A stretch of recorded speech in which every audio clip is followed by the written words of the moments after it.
নিয়ে চলে এসেছি সুন্দরবন পার্ট 3 এবং এটাই হলো লাস্ট পার্ট। একদম ছোট্ট একটা ভিডিও দেখে নিই। ব্রেকফাস্টে আমাদের কী ছিল। লঞ্চে ওঠার পর ব্রেকফাস্ট সেরে নিলাম লুচি চানা মশলা দিয়ে, আর সাথে ছিল মিষ্টি, আর ছিল ডিম সেদ্ধ। তারপরে আমরা চলে এসেছি একটা পয়েন্টে যেখানে দেখতে পেলে লাল কাঁকড়া প্রথমে আমরা দেখতে পেয়েছি। এখানে শুধু লাল কাঁকড়াই দেখতে পেয়েছি। এটা বোধহয় সুধন্যখালি ছিল, যেটা আগের দিন নিয়ে যাওয়ার কথা থাকলেও কিন্তু সেদিন নিয়ে যায়নি বৃষ্টির কারণে। আজকেও টিপটিপ করে বৃষ্টি পড়ছিল, তো আমরা একটুখানি ঘুরে বেড়ালাম। এখানে বনু, আমি আর মা তিনজনে নেমেছিলাম। বাপির শরীরটা খুব একটা ভালো ছিল না, তাই আর নামেনি। আর তাছাড়াও এত বৃষ্টিতে কাদা প্যাচপ্যাচে হয়ে আছে চারিদিক, খুব একটা ভালো লাগছিল না।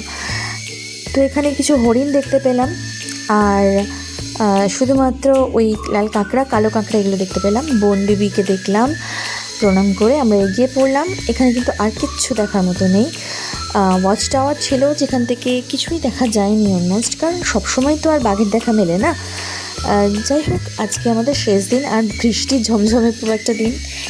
আর তারপরে আমাদের আজকে ছিল ইলিশ বিরিয়ানি। তো এখানে আলু আর এখানে বিরিয়ানি কাটা হচ্ছে, আর পাশে ইলিশ মাছগুলো রাখা আছে, সাথে চিকেন কষা রয়েছে। দেখো কি ঝুরঝুরে হয়েছে, আর বেশ ভালোও হয়েছে, বোঝাই যাচ্ছিল। সত্যি খেতে ভালো হয়েছিল।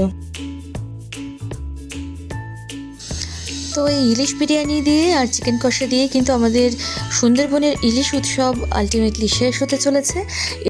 এই মুহূর্তে আমরা ভীষণ লেট হয়ে গেছি, কারণ আমাদের কিন্তু শিয়ালদা থেকে আবার ট্রেন রয়েছে। তো চলো, দেখা হচ্ছে অন্য ব্লগে।